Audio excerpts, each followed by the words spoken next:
खुजदार झालावाड़ का मरकज़। इसका मौजूदा रकबा तकरीबन 38,000 मुरबा किलोमीटर है। जब इसके नक्शे पर नज़र डाली जाए तो इसमें पहाड़, मैदान, सतह मुर्तफ़ा और दरिया वगैरह नज़र आते हैं। कुदरत ने खुजदार को दो इकोसिस्टम यानी माहौलियाती या तबी निज़ाम से नवाजा है। पाकिस्तान के नक्शे में इसकी बड़ी स्ट्रेटजिक पोजीशन है। मुल्की नक्शे में ये डिस्ट्रिक्ट ज़्यादातर पहाड़ी इलाके पर मुश्तमिल है।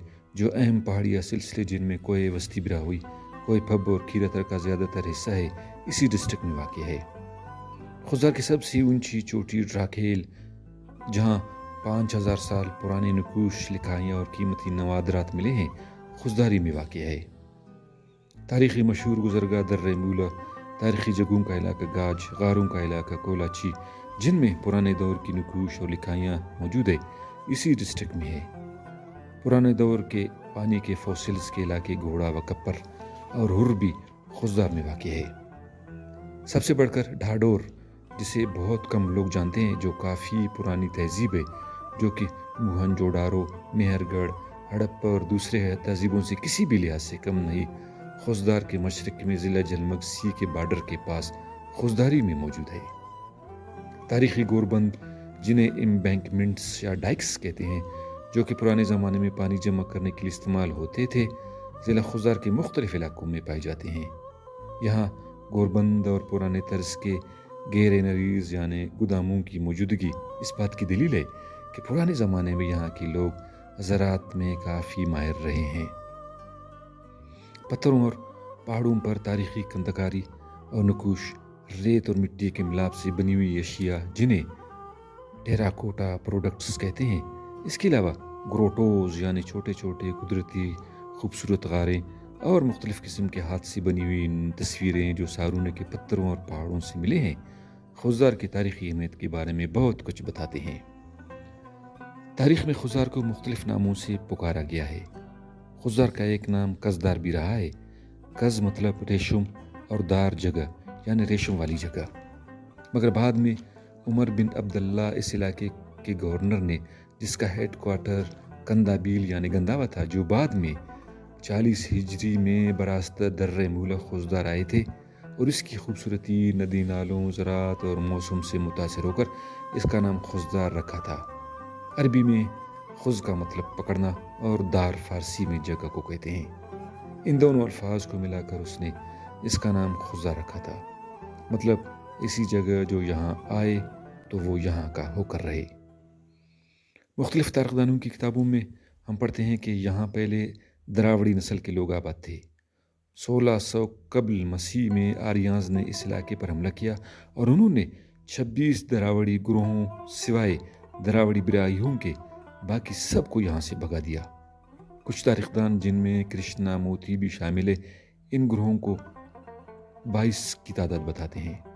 ये 22 से 26 द्रावड़ियों का ग्रोह सिवाय बिराहुइयों के जुनूब की तरफ भाग गए। बिराहुई द्रावड़ी ग्रोह पहाड़ों में रहने, अपनी बहादुरी, सख्त जान और इलाके के बारे में वाकिफियत रखने की वजह से आराइयों का भरपूर मुकाबला किया था और अपने इलाके का दिफा करने में कामयाब रहे थे। यहाँ के द्रावड़ी बिराहियों ने आर्यांस से पीरों की ज़ियारत, मज़ारों पर जानवरों की कुर्बानी के अलावा ज़राअत के कई तरीके भी सीखे थे, जो आज भी राइज है।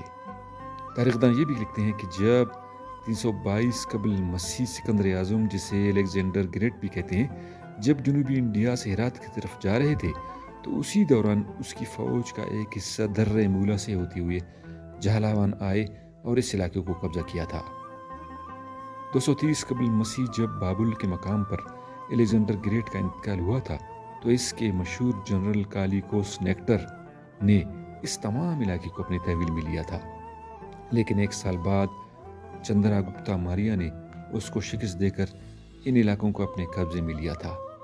इस कब्जे के बाद कालिकोस नेक्टर ने चंद्रगुप्ता मौर्य को खतीर रकम बतौर खराज यानी टैक्स, जिनमें एक सवाती, हेरात और बलूचिस्तान का इलाका भी शामिल था, दिया था।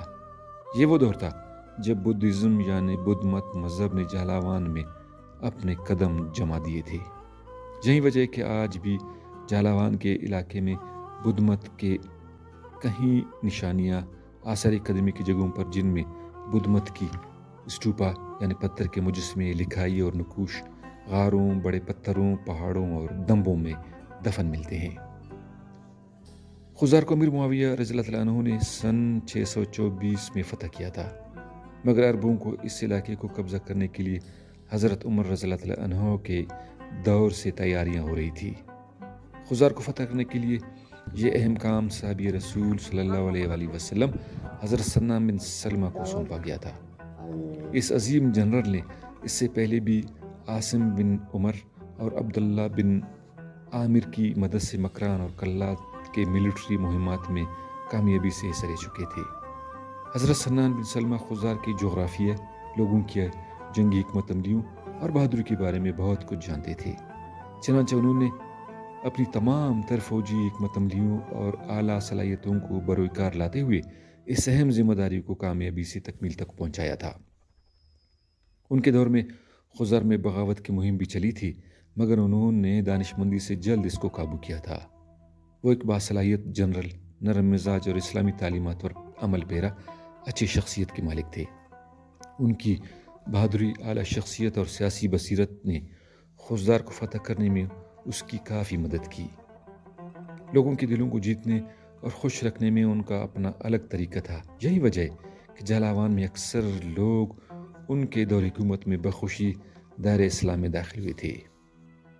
حضرت سنان بن سلمہ آخر دم تک خضدار میں رہنے کو ترجیح دی اور ان کے انتقال بھی یہاں ہوا، اور خضدار شہر سے جنوب کی طرف تقریباً 3 سے 4 کلومیٹر کے فاصلے پر خیرہ و خضار میں دفن ہوئے۔ آج بھی لوگ ان کے مزار حاضری دے کر انہیں خراج عقیدت پیش کرتے ہیں۔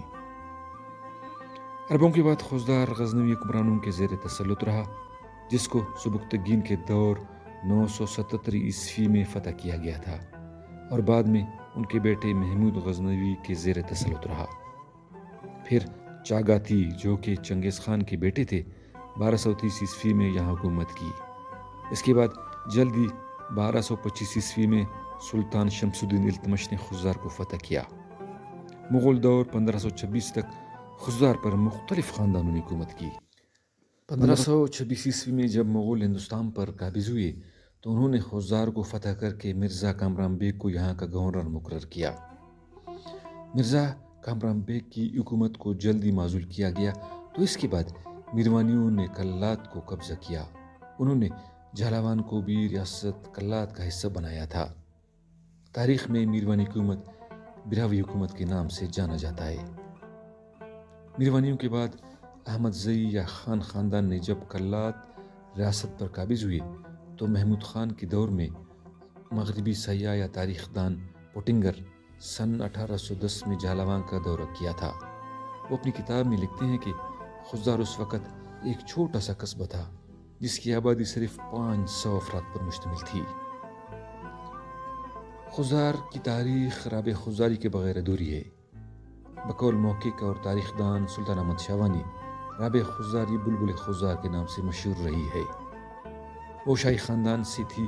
ان کے والد ملک کعب خضار کے گورنر تھے، لیکن رابع خضاری کی اصل وجہ شہرت اس کی فارسی شاعری ہے۔